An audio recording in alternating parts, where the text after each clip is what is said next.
3 दिन के फ्रांस और यूएई के दौरे पर रवाना हुए प्रधानमंत्री नरेंद्र मोदी। कहा, भारत फ्रांस और भारत यूएई के बीच रणनीतिक साझेदारी को मिलेगी नई रफ्तार। फ्रांस में बेस्टिल डे परेड समेत राजकीय भोज में भी शामिल होंगे पीएम मोदी। विदेश दौरे के दूसरे चरण में 15 जुलाई को अबू धाबी पहुंचेंगे पीएम मोदी। यूएई के राष्ट्रपति शेख मोहम्मद बिन जायद के साथ होगी ऊर्जा, शिक्षा, खाद्य सुरक्षा, रक्षा और संस्कृति जैसे विभिन्न क्षेत्रों में विस्तार से बातचीत।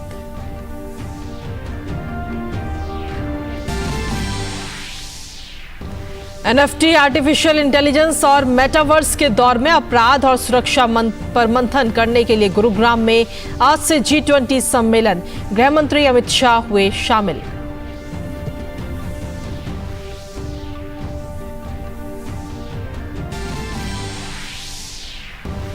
दिल्ली में लगातार खतरे के निशान से ऊपर बह रही है यमुना। ताजा हालात पर आज उपराज्यपाल ने बुलाई दिल्ली आपदा प्रबंधन प्राधिकरण की बैठक। जलभराव वाले इलाकों में सरकारी और प्राइवेट स्कूल रहेंगे बंद। वहीं पश्चिम बंगाल, सिक्किम, अरुणाचल और असम में आज अत्यधिक बारिश का रेड अलर्ट। आज शुरू होगी चंद्रयान 3 की उल्टी गिनती। कल दोपहर 2:35 पर श्रीहरिकोटा के सतीश धवन सेंटर से लॉन्चिंग। चंद्रमा के दक्षिणी ध्रुव पर होगी सॉफ्ट लैंडिंग की कोशिश। भारतीय महिला क्रिकेट टीम और बांग्लादेश के बीच आज खेला जाएगा तीसरा T20 मुकाबला। बांग्लादेश का सुपड़ा साफ करने के इरादे से मैदान पर उतरेगी टीम इंडिया।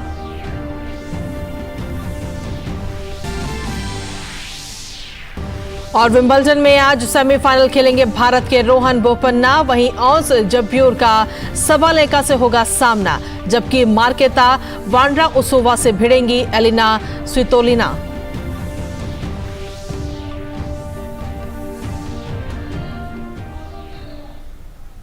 नमस्कार, स्वागत है आप सभी का। डीडी न्यूज देख रहे हैं आप और मैं हूं आपके साथ कृतिका। बुलेटिन की शुरुआत करेंगे और सबसे पहले बात प्रधानमंत्री नरेंद्र मोदी के फ्रांस दौरे की करेंगे।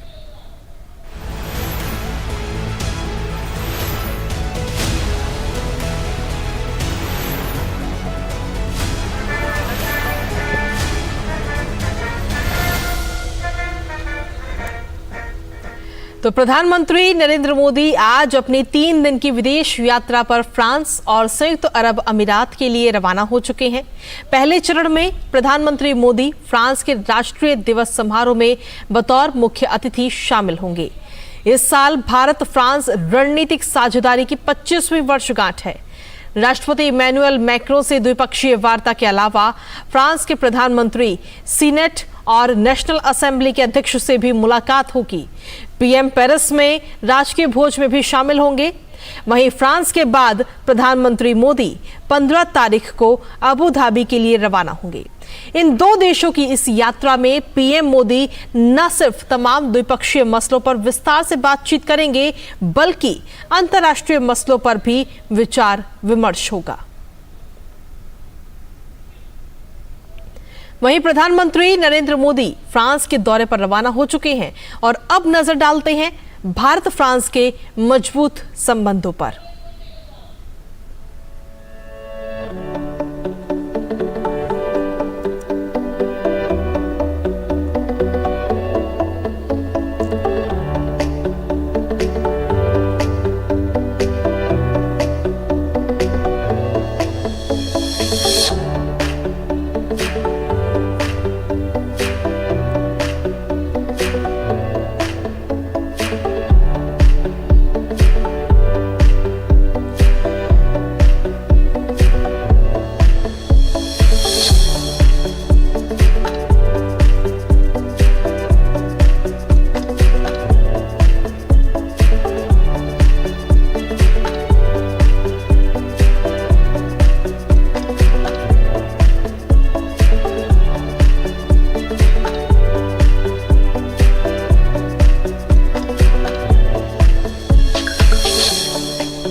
फ्रांस और भारत के संबंध आपने देखे और अब आगे खबरों में बात करते हैं। फ्रांस के बाद में दरअसल प्रधानमंत्री नरेंद्र मोदी 15 जुलाई को अबू धाबी के दौरे पर पहुंचेंगे, जहां प्रधानमंत्री संयुक्त अरब अमीरात के राष्ट्रपति और अबू धाबी के शासक शेख मोहम्मद बिन जायद अल नाहयान के साथ बातचीत करेंगे। भारत यूएई व्यापक रणनीतिक साझेदारी लगातार मजबूत हो रही है और प्रधानमंत्री की ये यात्रा ऊर्जा, शिक्षा, स्वास्थ्य देखभाल, खाद्य सुरक्षा, फिनटेक, रक्षा और संस्कृति जैसे तमाम क्षेत्रों में इसे आगे बढ़ाने के साधनों की पहचान करने का अवसर प्रदान करेगी। ये वैश्विक मुद्दों पर सहयोग स्थापित करने पर चर्चा करने का भी सुनहरा अवसर प्रदान करेगी।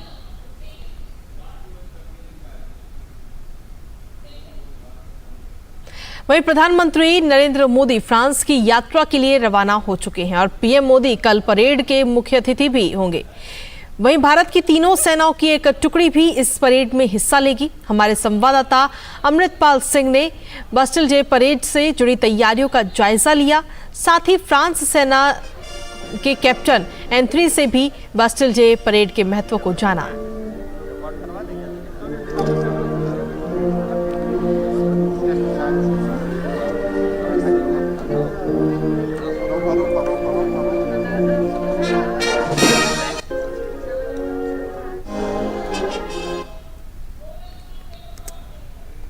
I'm right now standing on Champs-Élysées, which is the main pathway on which the Bastille Day parade takes place. Behind me, far there is the Arc de Triomphe, which is the tomb of the unknown soldier. It is on this Champs-Élysées, or this path on which the Bastille Day parade will take place. The French contingents, along with the Indian marching contingents, will march on this road and come right up to here at the obelisk of Concorde that you see behind me. The stage which has been set is where President Macron and Prime Minister Modi will sit next to each other and watch the parade, the Bastille Day parade, in which an Indian Tri-Services contingent is also marching along with the French military. Apart from that,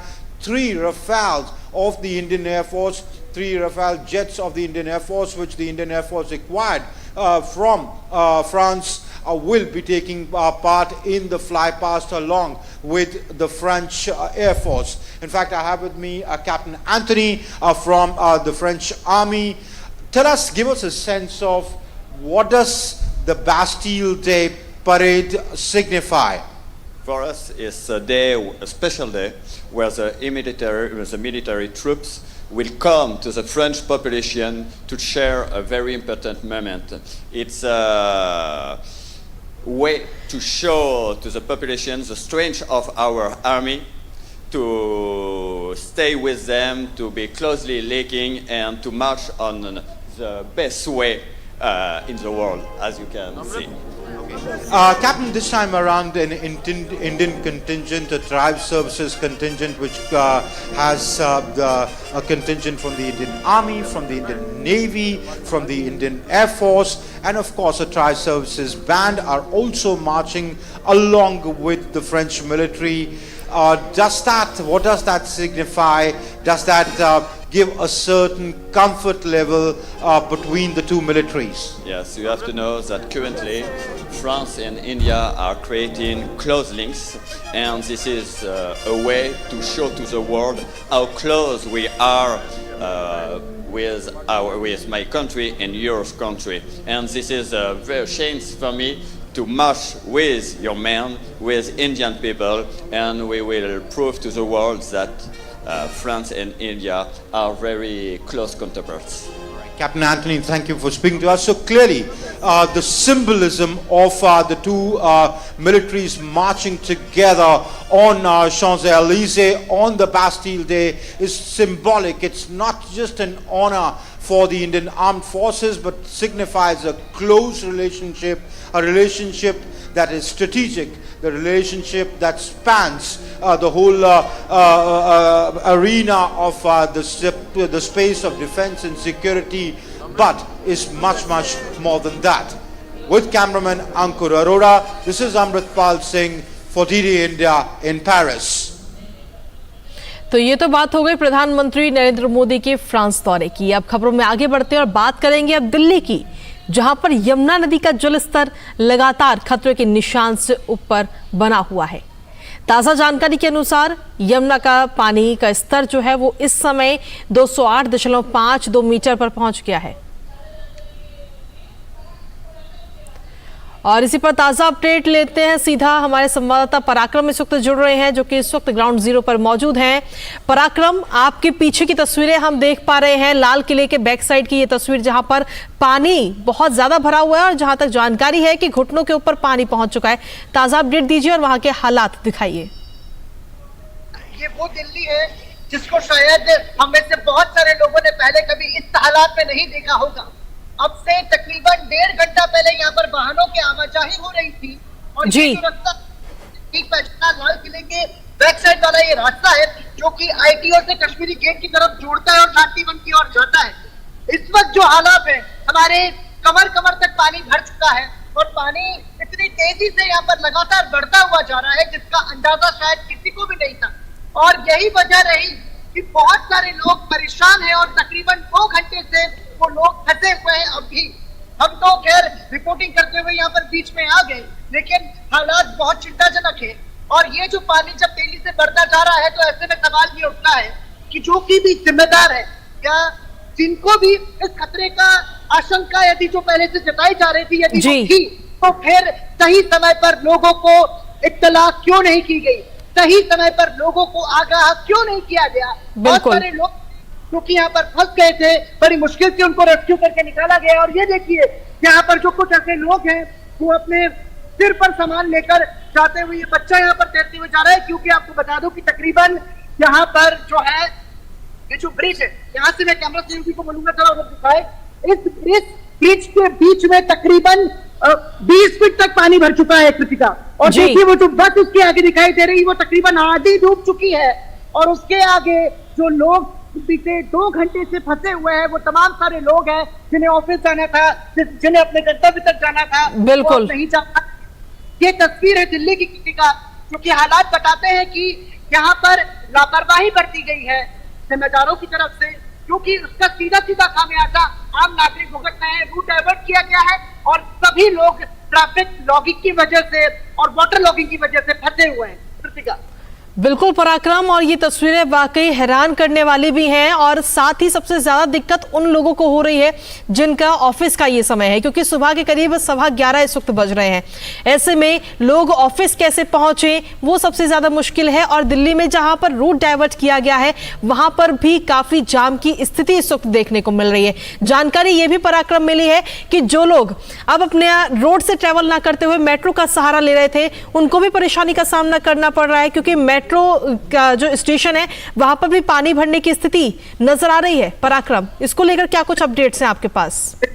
का हालात लगातार बिगड़ते हुए जा रहे हैं और हम डीडी न्यूज के जरिए अपने सभी दर्शकों को यही कहना चाहेंगे कि यदि जरूरी नहीं हो बहुत ज्यादा तो आप जहां हैं वहीं बने रहें, अपने घरों से आप लोग बाहर ना निकले। बिल्कुल, यमुना नदी के निचले इलाकों से होता हुआ जो पानी है वो सड़कों तक आ चुका है और वो सड़कों से भी धीरे धीरे आगे बढ़ रहा है।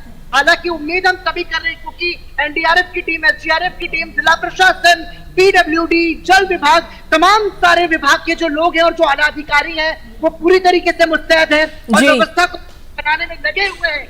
लेकिन अभी तो यही सलाह दी जा सकती है कि जो जहां है वो वहीं रहे, अनावश्यक रूप से घरों से बाहर ना निकले, क्योंकि देखिए किसी को अंदाजा नहीं था कि ये हालात इतनी जल्दी और इस तरीके से बिगड़ जाए। और ये जब हालात है, देखिए ये मेरे पीछे यहाँ पर ये जो बोर्ड है उसके पीछे थोड़ा सा नजर डालेंगे तो ये दिल्ली सरकार का बोर्ड है, जहां पर अरविंद केजरीवाल श्रावण शिविरों के शिव भक्तों का हार्दिक स्वागत करते हुए नजर आ रहे हैं। कृतिका, यहाँ पर सवाल उठाना लाजमी है कि जब एक तरफ से ये सपना देखा गया था कि दिल्ली को झीलों का शहर बना देंगे और वाकई में जिले के मुख्यमंत्री अरविंद केजरीवाल की ये बात सच साबित होती नजर आ रही है, लेकिन दुर्भाग्य इस बात का है कि आम लोग परेशान हो रहे हैं। ऐसे में बहुत जरूरी है कि उनकी सबसे पहले चिंता की जानी चाहिए, क्योंकि सबसे ज्यादा प्रभावित, पीड़ित और परेशान है। कृतिका, बिल्कुल पराक्रम, अभी फिलहाल अब स्थिति तो ये बन ही गई है, लेकिन अब इस स्थिति से निपटा कैसे जा रहा है, इसको लेकर क्या अभी कुछ रोड मैप तैयार किया गया है, क्या कुछ मीटिंगें अभी रखी गई हैं? कृतिका, दिल्ली के उपराज्यपाल की ओर से आपात बैठक बुलाई गई है। इन सब के बीच में एक बार फिर हम आपको जानकारी देना चाहेंगे कि दिल्ली के मुख्यमंत्री अरविंद केजरीवाल ने पत्र लिखकर भारत के गृह मंत्री अमित शाह से मदद मांगी और साथ ही उन्होंने ये भी कहा कि हथनीकुंड बैराज से जो पानी है उसको कम उसमें छोड़ा जाए, मतलब एक साथ ज्यादा पानी ना छोड़ा जाए जिससे कि दिल्ली को डूबने से बचाया जा सके। याद दिला दे कि 45 सालों का रिकॉर्ड टूटा है जी। तो 78 में इसके पहले बाढ़ के हालात बने थे जिससे कई लोगों की जानें भी गई थी। तो अब सबसे बड़ी चिंता यही है कि बाढ़ की स्थिति तो अब हो रही है, दिल्ली बाढ़ में तब्दील हो रही है, लेकिन सबसे बड़ी चिंता लोगों की जानी चाहिए। लोगों की जान को बचाया जाना सबसे ज्यादा जरूरी है। आपको बता दो कृतिका कि इस वक्त रेस्क्यू ऑपरेशन के जरिए जो यमुना के निचले इलाकों के आसपास के लोग की तकरीबन 16,000 लोगों को रेस्क्यू किया गया है। 16,000 लोगों को एनडीआरएफ एसडीआरएफ की टीमों की द्वारा, राहत कर्मी बचाव कर्मियों की द्वारा बचा करके सुरक्षित स्थान पर ले जाया गया है। और साथ ही बहुत सारे मवेशी और गौवंश भी थे जो कि बहुत ज्यादा परेशान थे, उन्हें भी स्थानांतरित करके सुरक्षित स्थानों पर ले जाया गया है। तो कुल मिलाकर के हालात बहुत ज्यादा चिंताजनक है और अब उम्मीद हम ऐसी करते हैं कि चूंकि सभी जिम्मेदार अधिकारी वो सड़कों पर तो उतर चुके हैं, लेकिन अब जल्द से जल्द इसका समाधान निकाला जाए जी और हालात को सुधारने की कोशिश की जाए। बिल्कुल, इन हालातों से निपटने एक सबसे बड़ी चुनौती है प्रशासन के लिए भी। लेकिन अगर देखा जाए तो मौसम विभाग की तरफ से आज दिल्ली में तो कहीं ना कहीं बारिश को लेकर के अलर्ट जारी नहीं किया गया। हल्की फुल्की बारिश जरूर दिल्ली में हो सकती है, लेकिन वहीं दूसरी तरफ हिमाचल प्रदेश में रेड अलर्ट जारी किया गया। तो अगर हिमाचल प्रदेश में भी बारिश अगर होती है, तेज बारिश होती है, तो उससे भी यमुना नदी का स्तर कहीं ना कहीं और ज्यादा बढ़ेगा। और यमुना का स्तर अगर बढ़ता है तो दिल्ली में जो ये हालात अभी बने हुए हैं ये आगे भी बने रह सकते हैं। पराक्रम, बिल्कुल कृतिका, देखिए ये सीधा असर, क्योंकि दिल्ली में बीते 3 दिनों में ज्यादा बारिश नहीं हुई है। कल मौसम साफ था, सूर्यदेव की कृपा बरस रही है, सूर्यदेव अवतरित हुए हैं बादलों की ओर से लुका छिपी करते हुए, लेकिन जो सीधा असर है वो असर हो रहा है पहाड़ी इलाकों में जो बारिश हो रही है। सबसे ज्यादा हिमाचल प्रदेश से आई, उसके बाद में उत्तराखंड और तमाम सारे ऐसे पहाड़ी इलाके हैं जहां पर बहुत तेज बारिश हुई है जिसका सीधा असर मैदानी इलाकों पर पड़ा है। और हथनीकुंड बैराज से आपको बता दें कि 3 लाख क्यूसेक से कहीं ज्यादा पानी छोड़ा जाना, उसका सीधा असर दिल्ली का जलमग्न हो जाना है जी।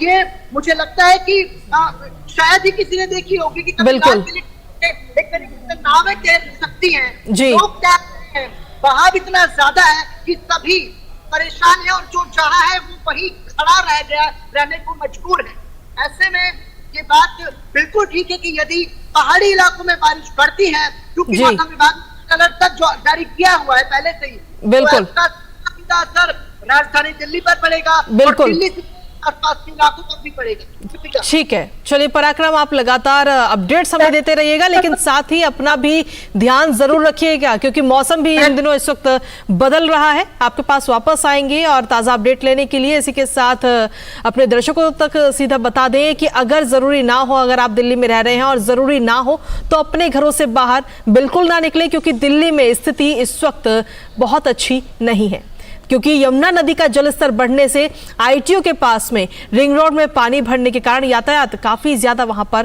प्रभावित भी हुआ है।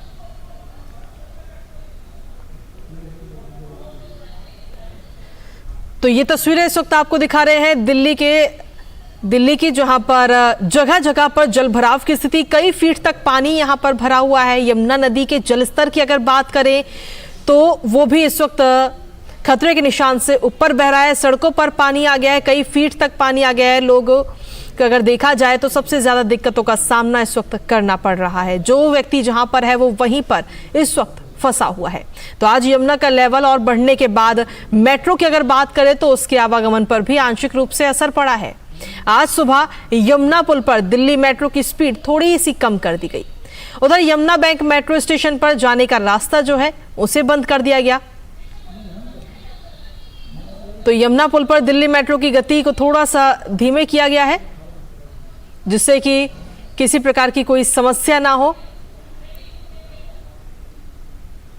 वहीं मौसम विभाग ने पूर्वोत्तर भारत में आज के लिए रेड अलर्ट भी जारी किया है।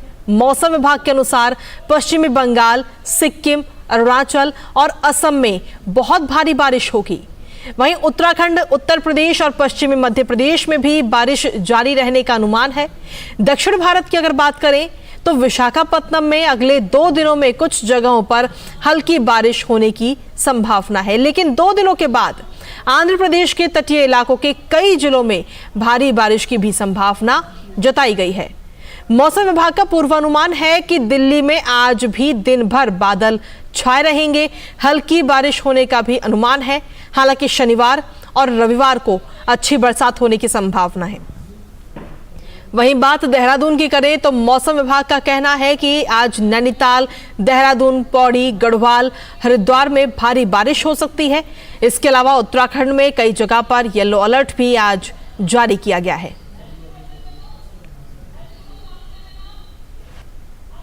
13 तारीख में अगर भारी वर्षा की बात करें तो उसमें देहरादून है या आपका टेहरी, पौड़ी और नैनीताल, उधम सिंह नगर और इवन थोड़ी बहुत संभावना मैं कहूँगा कि हरिद्वार में भी बन रही है। तो ये डिस्ट्रिक्ट्स में हैवी रेन तक संभावना है एका दुक्का जगहों में। और फिर 13 तारीख के लिए जो हमने उसका वार्निंग का स्तर तो उसको येलो में ही हम अब कर रहे हैं, क्योंकि एक्टिविटी थोड़ी कम हो ही गई है जो है। और साथ ही जो वार्निंग का स्तर है तो 15 से हम फिर से वापस इसको जो है ऑरेंज कलर जो है वो कर दे रहे हैं। 13-14 को जैसे मैं बोला येलो में ही रहेगा, थोड़ा सावधानी वाचफुल रहना लोगों को। तो दिल्ली की स्थिति हमने आपको बताई, उत्तराखंड की बताई। अब बात करते हैं हिमाचल प्रदेश की, जहां पर कई नदियों और उनकी सहायक नदियों और साथ ही अन्य नहरों के जलस्तर में बारिश के कारण वृद्धि जारी है। बाढ़ और बारिश प्रभावित क्षेत्रों में सेना, राष्ट्रीय आपदा मोचन बल और राज्य आपदा मोचन बल, साथ ही स्थानीय पुलिस की टीम की मदद से राहत और बचाव कार्य जोरों शोरों से चल रहे हैं। भारतीय सेना राज्य के विभिन्न हिस्सों में बाढ़ के पानी में फंसे लोगों को निकालने में महत्वपूर्ण भूमिका निभा रही है।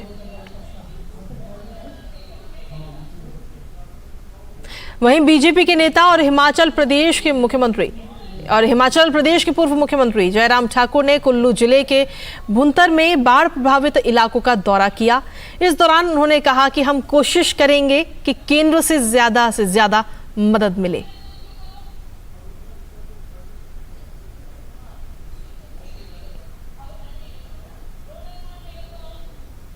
यहाँ सुबह जब हमने दौरा किया है, जो निरीक्षण किया है यहाँ पर, तो उसमें बहुत बड़ा नुकसान जो लोगों को हुआ है उसके बारे में डिटेल रिपोर्ट देंगे और उसके बाद कोशिश करेंगे कि केंद्र से ज़्यादा मदद मिले।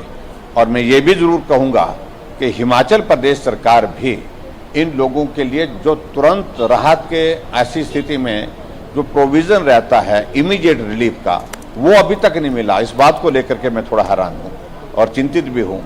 जो तुरंत होना चाहिए था, लोग अपना घर छोड़ करके दूसरी जगह ठहर रहे हैं, न उनकी ठहरने की व्यवस्था हो पा रही है, न उनकी खाने की व्यवस्था हो पा रही है। जो इमीडिएट रिलीफ उनको मिलना चाहिए था वो रिलीफ भी उनको उपलब्ध नहीं हो पाया है। वहीं उत्तराखंड में हो रही लगातार बारिश ने नदियों का जलस्तर बढ़ा दिया है। नदियां उफान पर हैं और इसी को देखते हुए प्रदेश के सभी जिलों में अलर्ट भी जारी किया गया। पर्वतीय क्षेत्र में पिछले 2 दिन से हो रही मूसलाधार बारिश के कारण गंगा की सहायक नदियों का जलस्तर बढ़ गया, जिसका असर ऋषिकेश में गंगा के जलस्तर पर भी देखा गया। ऋषिकेश में गंगा का जलस्तर चेतावनी रेखा के पास पहुंच गया है। केंद्रीय जल आयोग कार्यालय के मुताबिक ऋषिकेश में गंगा की चेतावनी रेखा 339.50 मीटर है। बुधवार सुबह यहां गंगा का स्तर 339.25 मीटर पहुंच चुका था। त्रिवेणी घाट में आरती स्थल तक पानी भर आया। गंगा के बढ़ते जल स्तर को देखते हुए प्रशासन द्वारा तटीय बस्तियों को भी अलर्ट कर दिया गया। साथ ही ऐसे क्षेत्रों में पुलिस की टीम के साथ जल पुलिस की भी तैनाती की गई।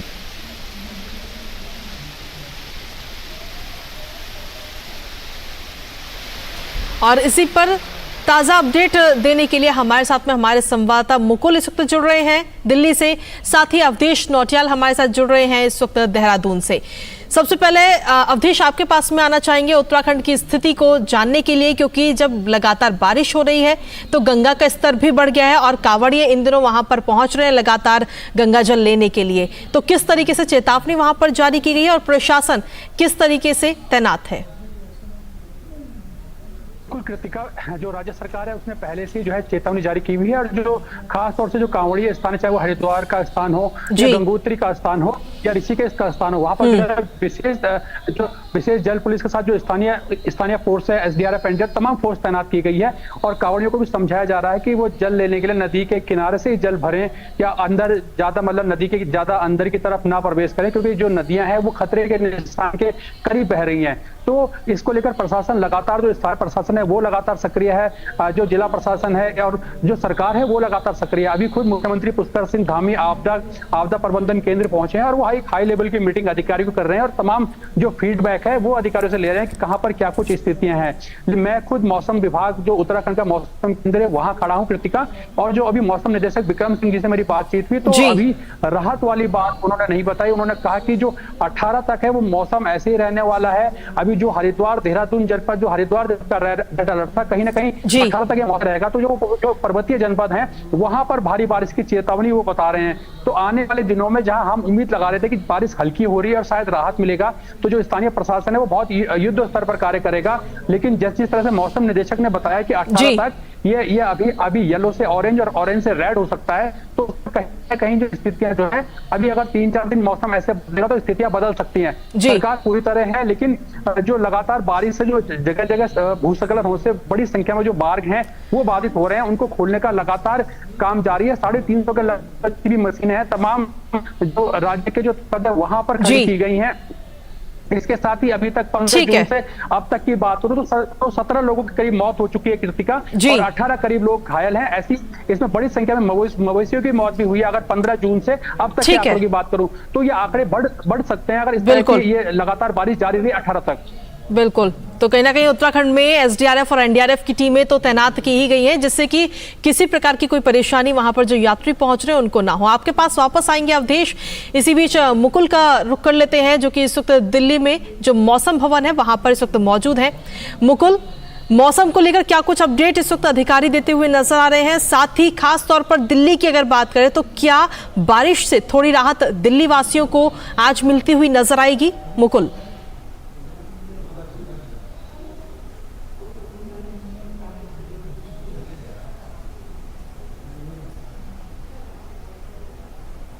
जी कृतिका, अगर राजधानी दिल्ली की बात की जाए तो देखिए मौसम विभाग ने पहले ही इस बात को साफ कर दिया था कि राजधानी दिल्ली में किसी भी क्षेत्र में भारी बारिश की संभावना फिलहाल नहीं है।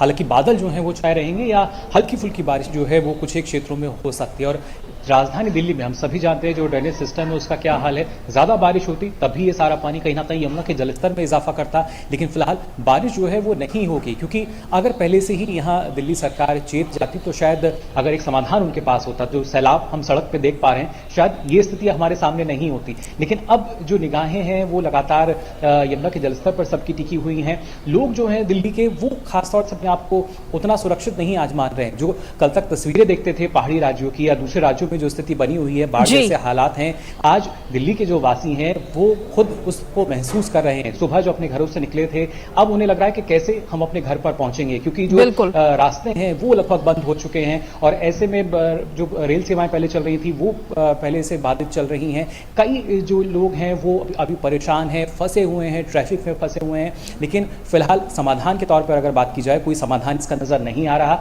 दिल्ली के मुख्यमंत्री अरविंद केजरीवाल गृह मंत्री से मदद तो मांगते हैं, लेकिन उसमें हवाला देते हैं कि G20 के तहत अलग अलग जो बैठकें हैं वो दिल्ली में होनी है। लेकिन उस राज्य के मुख्यमंत्री ने पहले से ही कोई समाधान नहीं निकाला। G20 की अगर बैठक होनी है या अगर इस तरह की बारिश हो जाती है तो क्या समाधान होना चाहिए, किसी भी तरह की कोई योजना जो है, कोई प्लान जो है वो यहाँ नजर नहीं आता। बल्कि दिल्ली सरकार के जो विभाग हैं आपस में ही आरोप प्रत्यारोप का दौर हमने उनमें देखा है। PWD की बात की जाए, सिंचाई विभाग की बात की जाए, लेकिन आज स्थिति सबके सामने ये है कि दिल्ली की सड़कों पर सैलाब जो है वो नजर आ रहा है और कहीं ना कहीं ये दिल्ली सरकार की एक जो नाकामी है उसको भी दर्शाता है। फिलहाल अगर और क्षेत्रों में हम बारिश की बात करें तो मॉनसून की जो स्थिति है जुलाई में वो सामान्य बनी हुई है। अमूमन जलवायु परिवर्तन की वजह से हम देखते हैं जो बारिश का वितरण है वो सामान्य नहीं हो पाता, कहीं कहीं ज़्यादा बारिश हो जाती है। कहीं कहीं कम रहती है, लेकिन फिलहाल जो अभी तक जुलाई के अगर हम 12 दिन की बात करें, 1 जुलाई से 12 जुलाई की अगर बात की जाए, तो मानसूनी बारिश का जो वितरण है वो सामान्य रहा है। और मौसम विभाग का अनुमान है कि इस तरह के ही उन्होंने पहले से ही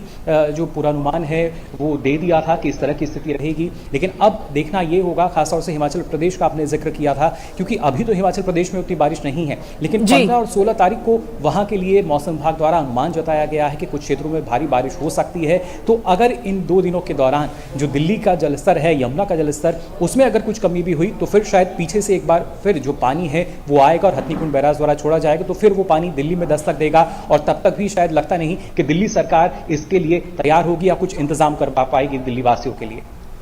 देखिए मुकुल, अगर दिल्ली की बात करें तो सबसे ज्यादा इस वक्त चुनौती ये है कि जो हालात हैं वो बद से बदतर होते जा रहे हैं। दिल्ली में लोगों को सबसे ज्यादा समस्या हो रही है, लोगों के घरों तक में पानी पहुंच रहा है, तो उससे कैसे निपटा जाए। तो प्रशासन की अगर बात करें तो कोशिश तो की जा रही है, लेकिन जो लगातार बारिश हो रही है उससे क्या उम्मीद की जाए कि हालात थोड़े से सुधरेंगे आज की अगर तारीख की बात करें, क्योंकि सुबह से लेकर अब तक जो जलस्तर है दिल्ली में यमुना का वो लगातार बढ़ रहा है।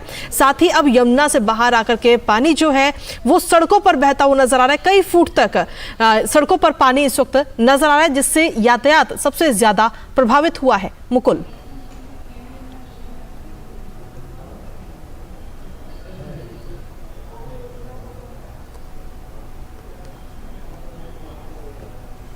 बिल्कुल कृतिका, और सबसे महत्वपूर्ण अगर हम दिल्ली के लाल किले की बात करें, जो कि पूरे विश्व में विख्यात है, जो कि पहचान है हमारे देश की, उसके जो उसका पिछला हिस्सा है पराक्रम ने दिखाया कि किस तरीके से वहां भी लगातार जो पानी का तेज बहाव है वो देखा जा रहा है, और उसके साथ साथ वहां भी जलस्तर में इजाफा हो रहा है। लेकिन बात की जाए इस स्थिति से निपटने के लिए, तो अभी एक तरह का जो फेलियर है वो दिल्ली सरकार का नजर आ रहा है, क्योंकि कुछ भी निजाम नहीं इस तरह के नजर आ रहे। हालांकि अगर देखिए ग्राउंड रिपोर्ट की अगर बात की जाए तो जो सरकारी एजेंसियां हैं, एनडीआरएफ की बात की जाए, लगातार वो राहत बचाव कार्य में लगी हुई हैं। कई हजार लोगों को बचाया गया है, उनको उस क्षेत्र से बाहर निकाला गया है। हालांकि कुछ लोग अभी भी इस बात पर अड़े हुए थे कि वो अपने घर को नहीं छोड़ के जाएंगे, लेकिन जब स्थिति उन्होंने देखी, जो पानी है वो ना सिर्फ उनके सर के ऊपर तक आने लगेगा, तब जाकर वो लोग बाहर आना उन्होंने शुरू किया है। और कोशिश अब यही की जा रही है, जहां तक पानी की बात की जाए, क्योंकि जो हथनीकुंड से दिल्ली यमुना की अगर हम बात करें, जो पानी का जो रास्ता है अगर बात करें, तो करीब 48 से 72 घंटे का समय लगता है पानी को यहां तक पहुंचने में। और ऐसी स्थिति में जो कि अभी पराक्रम ने भी बताया था, करीब 3 लाख क्यूसेक पानी जो है छोड़े जाने की बात कही गई थी। तो ये देखना ये हुआ, करीब हथनीकुंड बैराज की अगर बात की जाए तो इसकी क्षमता करीब 10 लाख क्यूसेक की है, लेकिन ऐसे में जो उसके 18 द्वार हैं, क्या वो सभी खुले हुए हैं? क्या उसके तहत कोशिश की जाएगी कि पानी की जो गति है उसको किसी तरह नियंत्रित किया जाए? क्योंकि ये एक ऐसी गति है जिसको आप शायद मानवीय स्थिति जो है या जो प्रणाली है वो नहीं दुरुस्त कर सकती। लेकिन पहले से ही अगर समय रहते हमारे पास कुछ इस तरह की योजना होती, उस पर कार्य करते, उसका क्रियान्वयन अगर किया जाता, तो शायद आज हमारे सामने ये स्थिति नहीं होती। बिल्कुल मुकुल, ये स्थिति और ना होनी चाहिए थी। ये तस्वीरें जो हमने दिखाई वो वाकई बेहद डरावने वाली हैं। फिलहाल बहुत बहुत शुक्रिया मुकुल तमाम जानकारी देने के लिए, और अवधेश आपका भी बहुत बहुत शुक्रिया। लगातार आप बने रहिए और अपडेट्स डीडी न्यूज के दर्शकों तक पहुंचाते रहिएगा। तो ये तो बात हो गई दिल्ली की और अन्य राज्यों की, लेकिन अब बात असम की करेंगे, जहां पर बाढ़ की स्थिति बनी हुई थी, लेकिन फिलहाल इसमें सुधार हुआ है। पिछले कुछ दिनों से हो रही भारी मानसूनी बारिश से 7 जिलों में के 58,000 से ज्यादा लोग प्रभावित हुए। वहीं मौसम विभाग ने आज राज्य के कई हिस्सों में भारी से बहुत भारी बारिश का अनुमान व्यक्त किया है। वहीं कोकराझार, चिरांग, बोंगाईगांव के लिए ऑरेंज अलर्ट जारी किया गया। केंद्रीय जल आयोग की नवीनतम रिपोर्ट के अनुसार बारिश के कारण दिसांग नदी का जलस्तर भी बढ़ गया है। नदी खतरे के स्तर से ऊपर बह रही है। बाढ़ से प्रभावित जिलों की संख्या फिलहाल 7 है, जिनमें विश्वनाथ, दरांग, धेमाजी, लखीमपुर, कोकराझार, तामुलपुर शामिल हैं। असम राज्य आपदा प्रबंधन प्राधिकरण के अनुसार बाढ़ से कुल 58,486 से ज्यादा लोग प्रभावित हैं।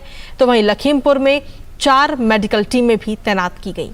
एनडीआरएफ, एसडीआरएफ समेत स्थानीय प्रशासन की टीमें भी लगातार बाढ़ की स्थिति पर नजर रख रही हैं। और चलिए अब बुलेटिन में आगे बढ़ते हुए रुक करते हैं अन्य खबरों का। राष्ट्रपति द्रौपदी मुर्मू आज से 15 जुलाई तक मध्य प्रदेश और राजस्थान की यात्रा पर रहेंगी, जहां राष्ट्रपति आज मध्य प्रदेश के ग्वालियर में अटल बिहारी वाजपेयी भारतीय सूचना प्रौद्योगिकी और प्रबंधन संस्थान के चौथे दीक्षांत समारोह में हिस्सा लेंगी। राष्ट्रपति जयपुर में राजस्थान विधानसभा के सदस्यों को संबोधित करेंगी और इसी शाम वो जयपुर में राष्ट्रमंडल संसदीय संघ के तत्वाधान में राजस्थान विधानसभा द्वारा आयोजित एक सेमिनार को भी संबोधित करेंगी। प्रधानमंत्री नरेंद्र मोदी के फ्रांस दौरे से पहले फ्रांस के अखबार लेस इको को दिए गए साक्षात्कार में कहा गया कि ग्लोबल साउथ को अगर ऊंची छलांग लगानी है तो भारत इसे बढ़ाने के लिए मजबूत कंधा हो सकता है। ग्लोबल साउथ के लिए भारत ग्लोबल नॉर्थ के साथ एक सेतु का काम कर सकता है। प्रधानमंत्री ने कहा कि इस सेतु या इस कंधे को मजबूत करने से ही ग्लोबल नॉर्थ और ग्लोबल साउथ के संबंध मजबूत हो सकते हैं। भारत इससे ग्लोबल साउथ खुद मजबूत हो सकता है।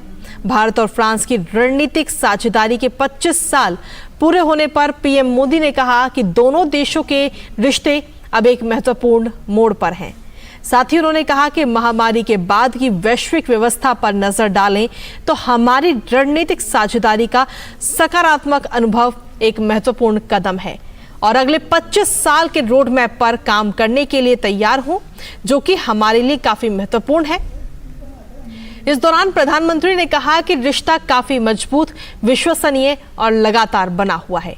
पीएम मोदी ने हिंद प्रशांत क्षेत्र की चुनौतियों के बारे में पूछे गए सवाल पर कहा कि हिंद प्रशांत क्षेत्र में भारत और फ्रांस के हित व्यापक हैं और हमारा जुड़ाव गहरा है।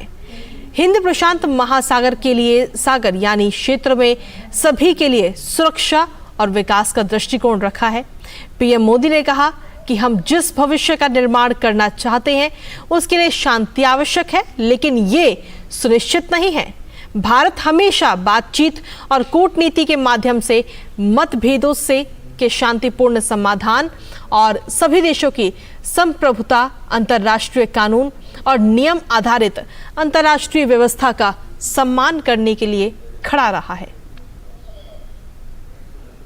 प्रधानमंत्री नरेंद्र मोदी के दौरे को लेकर फ्रांस में रह रहे भारतीय समुदाय में खासा उत्साह है।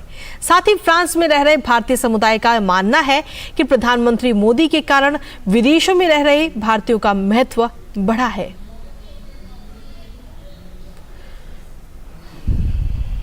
लोग मोदी जी को देखना चाहते हैं, उनका भाषण सुनना चाहते हैं। और इसी बीच चलिए सीधे रुक करते हैं इस वक्त हरियाणा के गुरुग्राम का, जहां पर केंद्रीय गृह मंत्री अमित शाह इस वक्त मौजूद हैं। क्या कुछ कह रहे हैं वो सुनते हैं। भारत सरकार के गृह सचिव अजय कुमार भल्ला जी, उपस्थित सभी संस्थाओं से, मंच पर उपस्थित सभी महानुभाव, आज के सम्मेलन में देश भर से, दुनिया भर से आए हुए प्रतिष्ठित प्रतिनिधियों, सम्मानित अतिथियों, आप सभी को नमस्कार। सबसे पहले मैं भारत में आपका स्वागत करते हुए अपनी बात शुरू करता हूं। आप उस भूमि पर आए हैं, उस भूमि पर आपका स्वागत है जहां विरासत और टेक्नोलॉजी ड्रिवन डेवलपमेंट दोनों एक साथ चल रहे हैं। एनएफटी, आर्टिफिशियल इंटेलिजेंस और मेटावर्स के युग में क्राइम और सिक्योरिटी, इस विषय पर G20 सम्मेलन में आज मेरे साथ शामिल होने के लिए भारत सरकार की ओर से मैं आप सभी का बहुत बहुत धन्यवाद करता हूं। इस सम्मानित सभा में तेजी से जुड़ रही दुनिया में साइबर रेजिलेंस स्थापित करने के लिए राष्ट्रीय और अंतर्राष्ट्रीय दोनों स्तरों पर सहयोग की आवश्यकता पर मैं जोर देना चाहूँगा। आप सभी जानते होंगे कि इस वर्ष भारत G20 की अध्यक्षता कर रहा है। भारत की G20 अध्यक्षता का घोषवाक्य वसुधैव कुटुंबकम है, अर्थात वन वर्ल्ड अर्थ, वन फैमिली, वन फ्यूचर है, जो हमारी पुरानी सांस्कृतिक विरासत को दर्शाता है। यह वाक्य शायद आज की डिजिटल दुनिया के लिए सबसे अधिक रिलेवेंट है। टेक्नोलॉजी सभी कन्वेंशनल जियोग्राफिकल, पॉलिटिकल तथा फाइनेंशियल सीमाओं को तोड़कर पार पहुंच चुकी है। आज हम सब एक बड़े ग्लोबल डिजिटल विलेज का हिस्सा है। हालांकि टेक्नोलॉजी मानव कम्युनिटी और देशों के और करीब लाने वाला एक पॉजिटिव डेवलपमेंट है, लेकिन कुछ एंटी सोशल एलिमेंट्स तथा स्वार्थी वैश्विक ताकतें भी हैं जो नागरिकों और सरकारों को आर्थिक तथा सामाजिक नुकसान पहुंचाने के लिए टेक्नोलॉजी का इस्तेमाल कर रहे हैं। इसलिए यह सम्मेलन अधिक महत्वपूर्ण हो जाता है, क्योंकि ये डिजिटल दुनिया को सभी के लिए सुरक्षित बनाने के कोऑर्डिनेटेड एक्शन की दिशा में एक महत्वपूर्ण वैश्विक पहल हो सकता है। प्रधानमंत्री नरेंद्र मोदी जी का मानना है साइबर सुरक्षा अब केवल डिजिटल दुनिया तक ही सीमित नहीं है, यह राष्ट्रीय सुरक्षा और वैश्विक सुरक्षा का मामला बन गया है। प्रधानमंत्री मोदी जी ने टेक्नोलॉजी के ह्यूमन एस्पेक्ट पर जोर दिया है। उन्होंने टेक्नोलॉजी के उपयोग में कंपैशन और सेंसिटिविटी सुनिश्चित करने के लिए इंटरनेट ऑफ थिंग्स को इमोशंस ऑफ थिंग के साथ जोड़कर आगे बढ़ाया है। मोदी जी के नेतृत्व में भारत जमीनी स्तर पर उभरती टेक्नोलॉजी को अपनाने में अग्रणी रहा है। हमारा उद्देश्य है समाज के सभी वर्गों के लिए आधुनिक टेक्नोलॉजी को अधिक सुलभ और अधिक किफायती बनाना है। इस क्षेत्र में भारत ने कई उपलब्धियां हासिल की है। आज 840 मिलियन भारतीयों की ऑनलाइन मौजूदगी है, जो बहुत बड़ा गर्व का विषय भारत के लिए है। और मैं आपको बताना चाहूँगा कि 2025 तक और 400 मिलियन भारतीय डिजिटल दुनिया में प्रवेश करेंगे। 9 वर्षों में इंटरनेट कनेक्शन में 250% से ज़्यादा वृद्धि हमने दर्ज की है। प्रति जीबी डेटा की लागत में हम 96% कटौती करने में सफल रहे हैं। प्रधानमंत्री जनधन योजना के तहत हमने 5 ही साल में 500 मिलियन नए बैंक अकाउंट खोले हैं और 303 मिलियन रुपए डेबिट कार्ड वितरित किए हैं। डिजिटल ट्रांजैक्शन के क्षेत्र में भी हमने ढेर सारी उपलब्धियां हासिल की हैं। 2022 में भारत 90 मिलियन लेन देन के साथ वैश्विक डिजिटल भुगतान में अग्रणी बना हुआ है। अब तक भारत में यूपीआई ट्रांजैक्शन 35 ट्रिलियन रुपये पार कर गया है। वैश्विक डिजिटल भुगतान का 46% भारत में है। 2017-18 से लेन देन की मात्रा में आज हमने 50% से ज़्यादा बढ़ोतरी की है। जनधन आधार मोबाइल से डायरेक्ट बेनिफिट ट्रांसफर हो रहा है। 1.38 बिलियन आधार डिजिटल आइडेंटिटी हमने जनरेट कर चुके हैं। 52 मंत्रालय और 300 से अधिक योजनाओं को इसमें कवर कर लिया गया है। 300 मिलियन रुपए की राशि सीधी बैंक खातों में ट्रांसफर हो रही है। डिजी लॉकर में लगभग 6 बिलियन डॉक्यूमेंट स्टोर्ड है। कोविन ऐप के माध्यम से हमने 2.2 बिलियन कोविड वैक्सीनेशन सफलता के साथ पार किया है। भारत नेट के तहत 600,000 किलोमीटर की ऑप्टिकल फाइबर केबल बिछाई जा चुकी है और ये गति अभी आगे जारी है। उमंग ऐप नए युग के शासन के लिए एकीकृत मोबाइल एप्लीकेशन है, जिसपे 53 मिलियन रजिस्ट्रेशन है। सेवाओं की डिजिटल डिलीवरी के इनिशिएटिव ने 1 दशक में भारत को एक डिजिटल राष्ट्र में बदल दिया है। मित्रों, इसके साथ साथ ही साइबर खतरों की संभावना भी बढ़ी है। इंटरपोल की वर्ष 2022 की ग्लोबल ट्रेड समरी रिपोर्ट के अनुसार रैंसमवेयर, फिशिंग, ऑनलाइन घोटाले, ऑनलाइन बाल यौन शोषण और हैकिंग जैसे साइबर अपराध की कुछ प्रवृत्तियां विश्व भर में गंभीर खतरा पैदा कर चुकी है। ऐसी संभावना है कि भविष्य में ये ट्रेंड और बढ़ेगा। इस कॉन्टेक्स्ट में यह सम्मेलन G20 प्रेसिडेंसी की एक नई और अनूठी पहल है।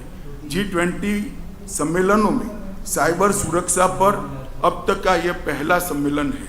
G20 ने अब तक आर्थिक दृष्टिकोण से डिजिटल परिवर्तन और डेटा फ्लो पर ध्यान केंद्रित किया है, लेकिन क्राइम और सिक्योरिटी एस्पेक्ट को समझना और उसका समाधान निकलना बेहद आवश्यक है। इसलिए मैं समझता हूं कि ये सम्मेलन बहुत महत्वपूर्ण है।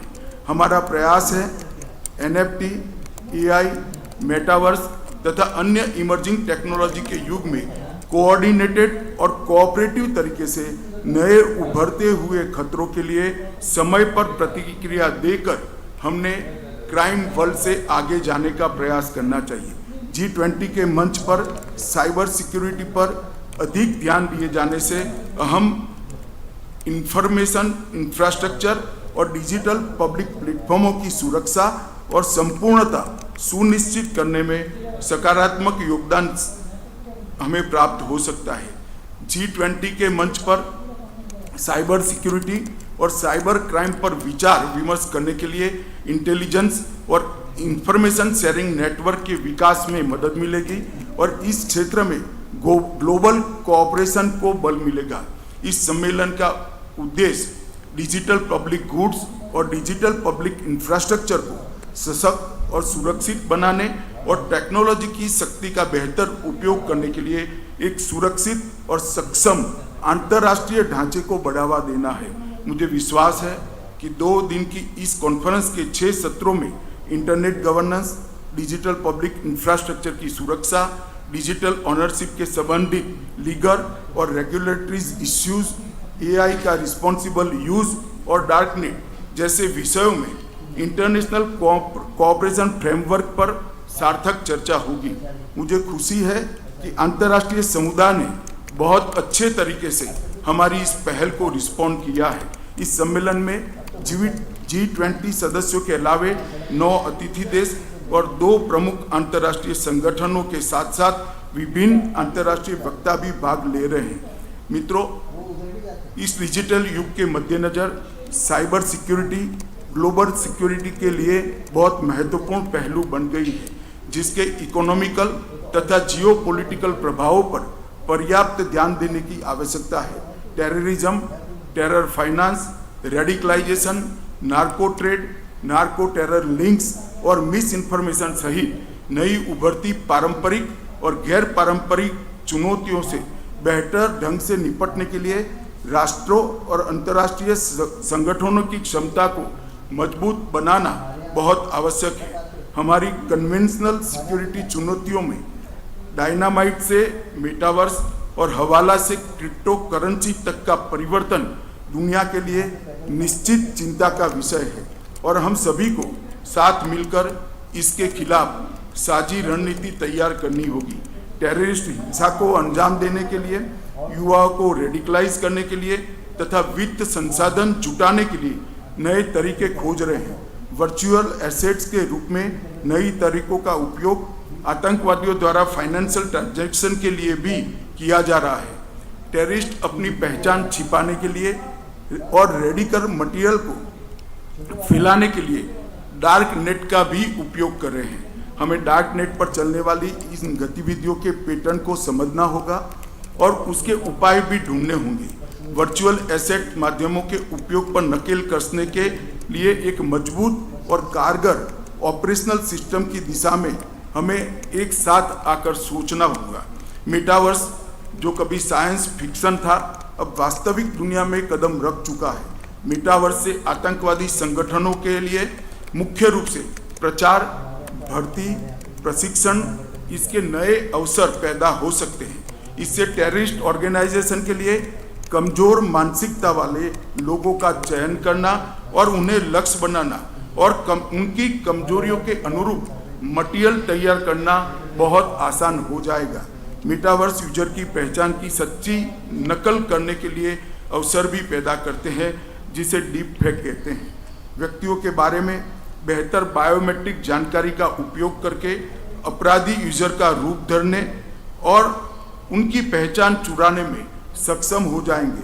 साइबर अपराधों द्वारा रैंसमवेयर हमलों और महत्वपूर्ण व्यक्तिगत डेटा की बिक्री, ऑनलाइन उत्पीड़न और बाल शोषण से लेकर फर्जी समाचार और टूल किट के साथ साथ मिस इन्फॉर्मेशन कैंपेन जैसी घटनाओं को अंजाम दिया जा रहा है। इसके साथ ही क्रिटिकल इंफॉर्मेशन और फाइनेंशियल सिस्टम को स्ट्रेटेजिक लक्ष्य बनाने की प्रवृत्ति भी बढ़ रही है। ऐसी गतिविधियां अंतर्राष्ट्रीय चिंता का विषय है, क्योंकि इनकी गतिविधियों का सीधा प्रभाव सुरक्षा, कानून व्यवस्था और अर्थव्यवस्था पर पड़ता है। ऐसे अपराधों को और अपराधियों को दोनों को हमें रोकना है।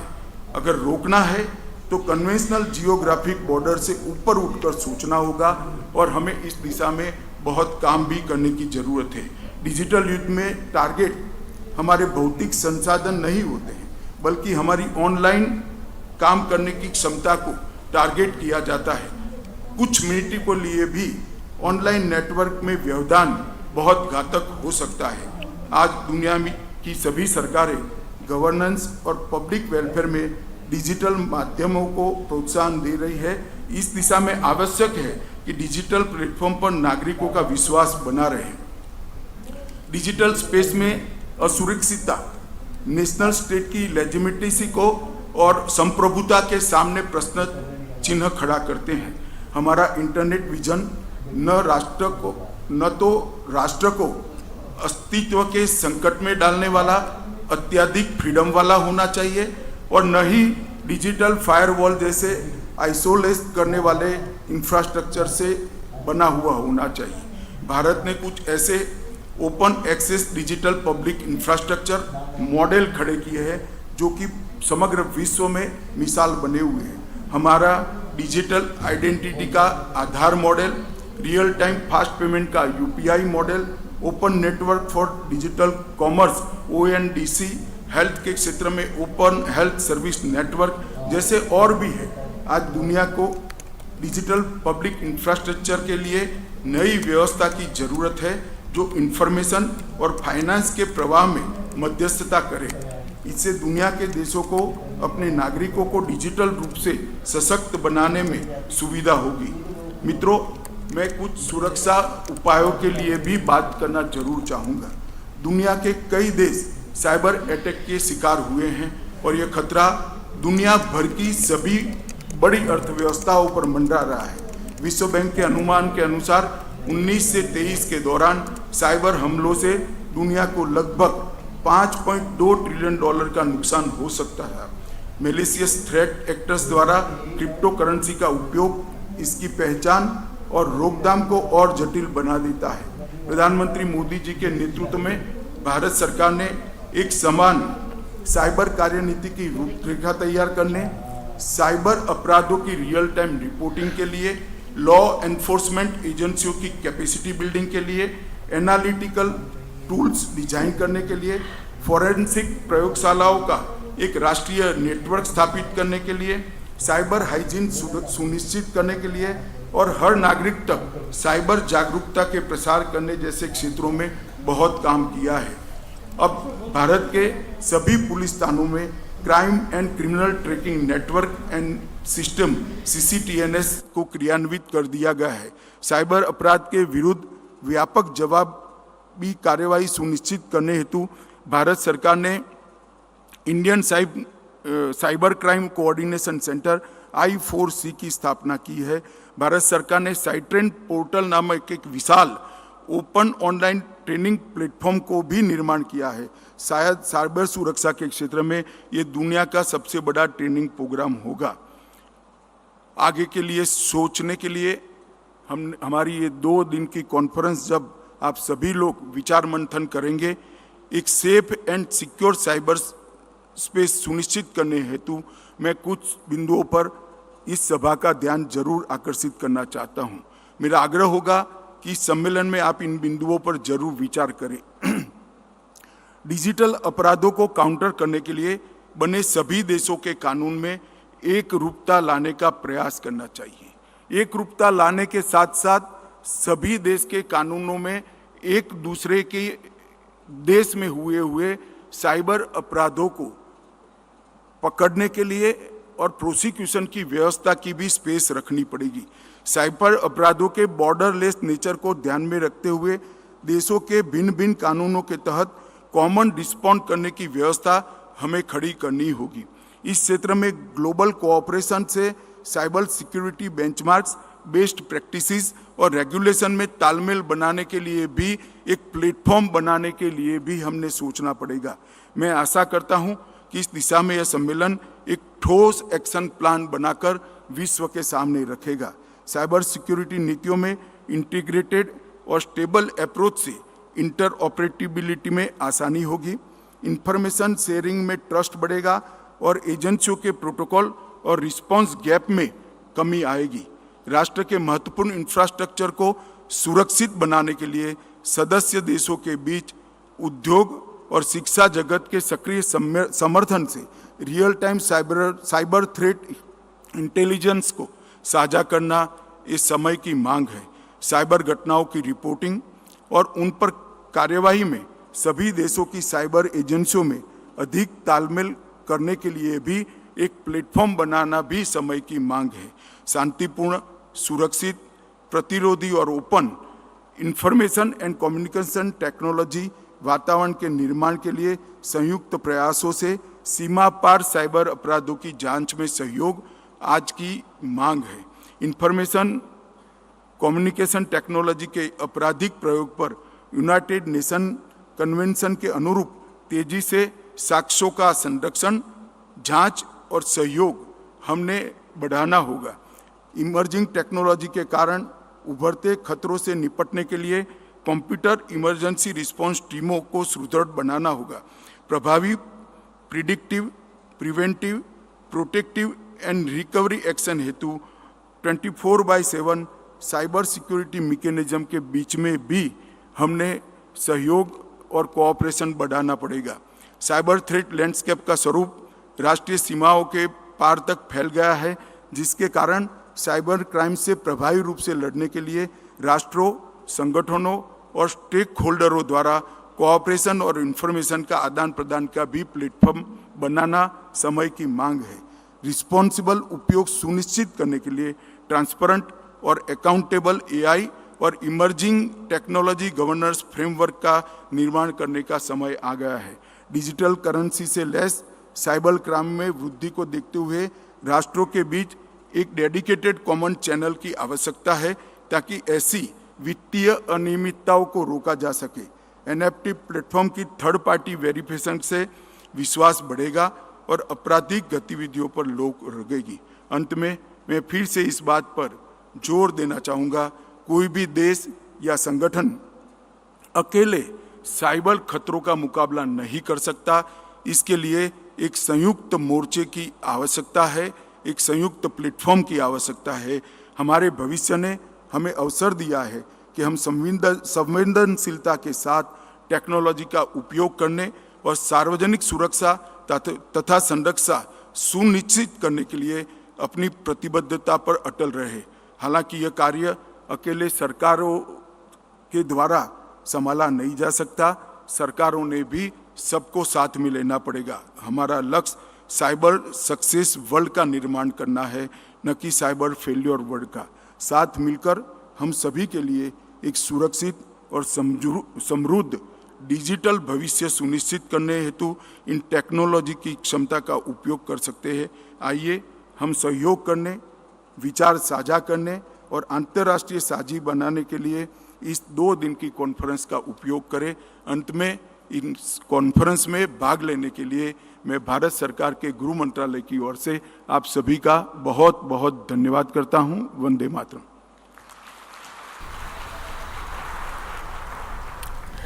आप सुन रहे थे गृह मंत्री अमित शाह को, जो कि गुरुग्राम में एनएफटी, आर्टिफिशियल इंटेलिजेंस और मेटावर्स के युग में अपराध और सुरक्षा के बारे में जो G20 सम्मेलन हो रहा है उसमें अपना संबोधन दे रहे थे। बेहद अहम बात उन्होंने कही। उन्होंने कहा कि जिस तरह से डिजिटल क्षेत्र में हमने कई उपलब्धियां हासिल की हैं और कैसे हासिल की टेक्नोलॉजी के जरिए।